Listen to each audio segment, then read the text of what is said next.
What does it truly take to have a great adventure? Is it a 6-figure earth roamer with a 5-country checklist on a 6-month itinerary? Maybe. Maybe it's a quirky, small, right-hand drive minivan with a homemade camper conversion and a shoestring gas budget. Either way, grand adventures can be wondrous and they can be something spectacular to showcase. But that's really not what I want to show today. Today I want to showcase something more simple, more pure. Today I want to showcase what it takes to have a good vehicle for the coveted, the exciting day trip.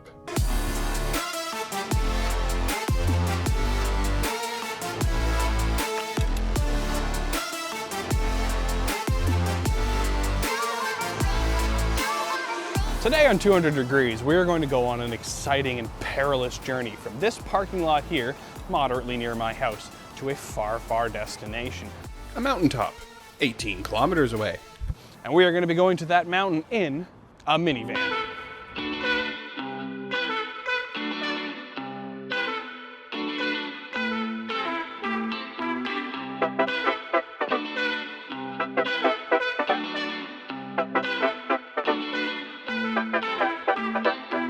Now yes, for those of you that read the title, you will know this is a 1990 Mitsubishi Delica, but you might not know what those are.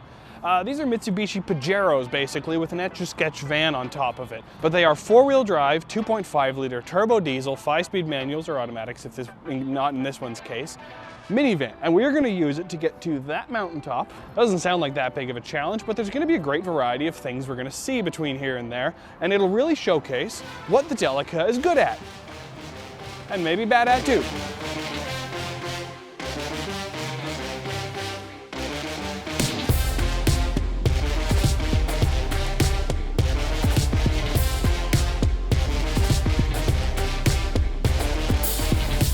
First gear is a really nice and short gear to just kind of get you moving, but then when you get it into second gear, it's a really nice and short gear. You won't spend much time in it, it's just kind of get there to get you moving. But then you get into third gear, and it's really nice and crisp short gear to kind of get you moving.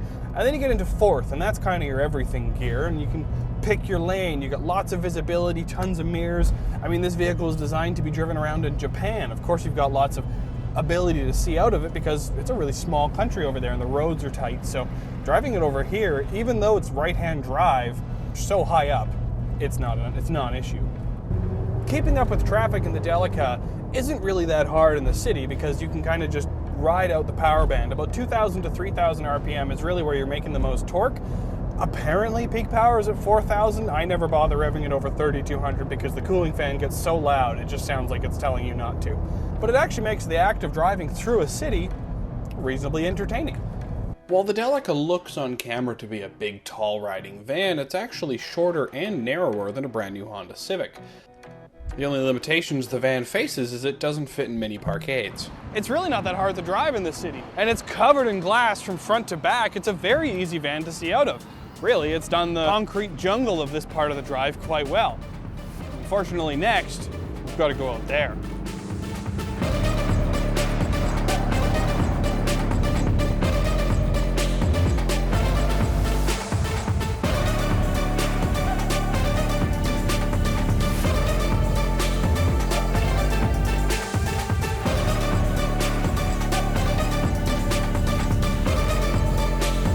You see, this with the 88 horsepower is not where the Delica does its best. Those short gears that make it usable in the city turn into short gears that make it run out of puff and run out of steam on the highway.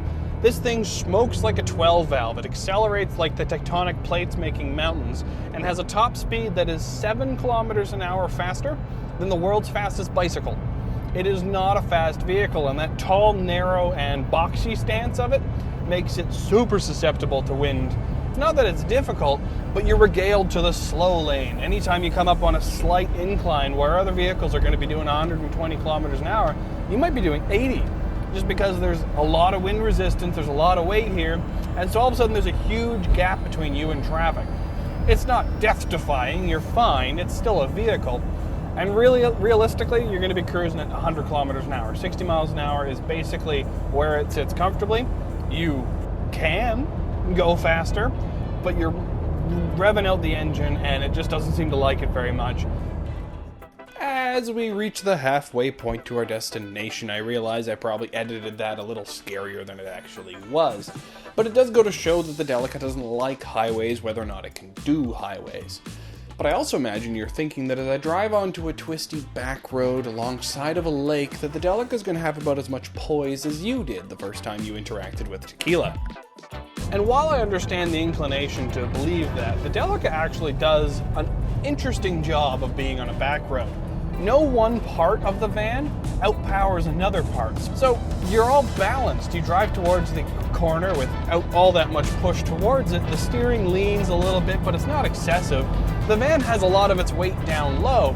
So you're constantly just having a fun time playing with the power band that's there and kind of carrying as much speed as you can. Driving a Delica on a back road like this can be very entertaining, but at the same time, I can slow down and enjoy myself. It doesn't have to be engaging. It's a pretty easy van to drive. So it's got that flexibility on a road like this that you can have fun, and I like horsepower. You can have a lot of fun in this thing, chasing the limits where some of the limits happen to be your dishes.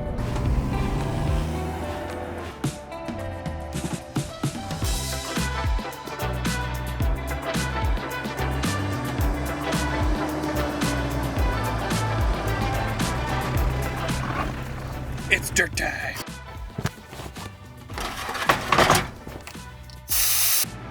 City highway and back road down, we're now getting into the dirt. And sure enough, the van has a live rear axle, a low-range four-wheel drive transfer case, and a decent amount of ground clearance. But it is a camperized minivan. Just how well can it do out here? Can it get us to our final destination? The goat trails. This is where you can separate an all-wheel drive from a four-wheel drive. Realistically, anything we've done up until this point could have been done happily in an all-wheel drive vehicle. Even a two-wheel drive car could have driven right up to that point. From here, yes, you could maybe actually get a two-wheel drive up here with great damage to your front fascia, your spoiler, and you'd be riding your torque converter the whole time because you wouldn't have low range. And that's what the Delica gives you.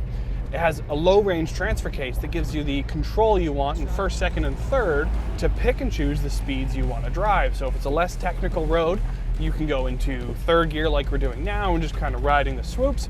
If it's a more technical road, you can stick it down in first gear and pick and choose your lines. You have the ability to crawl nice and slow. That 2.5-liter turbo diesel that isn't that fast on the road, all of a sudden has nice torque when you're out in the woods. With no recovery vehicle near us, we were starting to realize that our little trip up a rutted mountain road was turning into a little bit more of a challenge than we were expecting. The snow started getting deeper and the water started getting more prevalent until it got to the point where we really couldn't stop for any exterior shots at all. But ever forward our little van pressed.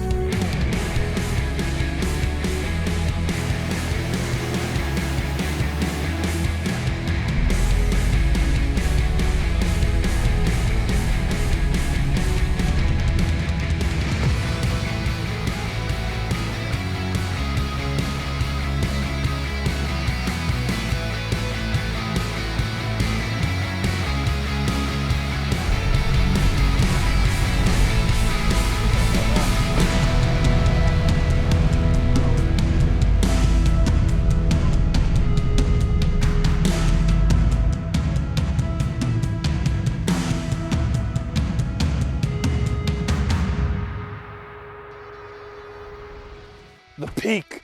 We are here. 8 kilometers that way is the parking lot that we started at, and I'm not a topological geographerist, but over there I think is the building we started at. We have made it to the top, and yes, I think Honda Civic maybe could have done better in the city and on the highway than the Delica did. And you know what? It probably would have been easier getting up here if it was a Jeep. But neither of those have my fridge, sink, stove, and a bed, and the character that a Delica has. This isn't any Delica, it's actually mine and my girlfriend behind the camera's Delica, and we just took it on many adventures and we plan to do many more. So if you're looking for an all-round adventure vehicle, something you're going to take out on the weekends and you can use every single day, it's hard to get better than a Delica. Thank you very much for watching 200 Degrees, and we'll be back with more reviews later.